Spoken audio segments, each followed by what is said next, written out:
gider. Arasından şehir çayı, şarından ağır şahar gider. Ya yerince şor yerinde, dinceler canım mu? Dinceler canım mu?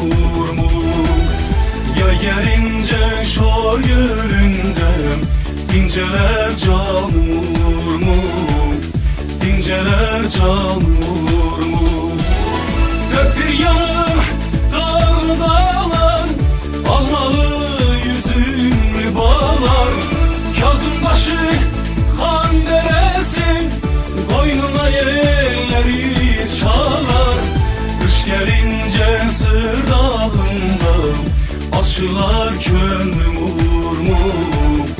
Açılar gönlüm mu?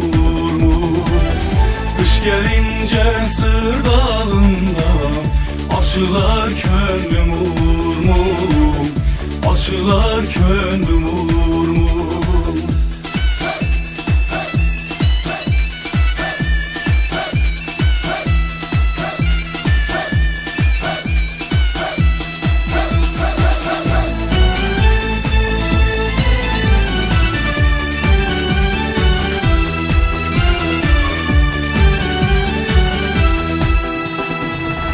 Attım karış karış, korkmaz yiğitler obası. Yüreği soyuk sakla, Türk'ün alınmaz galası. Yiğitlerin göz kırpmadan, teker kişiyi nur mu?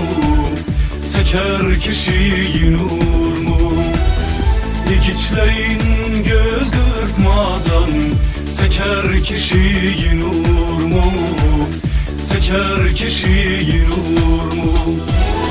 Doğmaya Azerbaycan'ım, parıldayan ulduzusam. Yağların kor gözüne, sancılan tikan sen olsan. Yaşa yaşa ellerinle, anlaşık aza dur mu?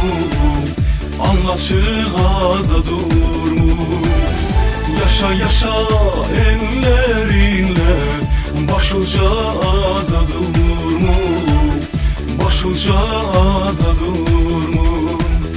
Yiğitlerin göz kırpmadan, teker kişiyi nur mu? Evin eşiği nur mu? Yaşa yaşa ellerinle, anlaşık aza dur mu? Anlaşık aza dur mu? Başuca aza dur mu? Anlaşık aza dur mu? Başuca aza dur mu? Anlaşık aza dur mu?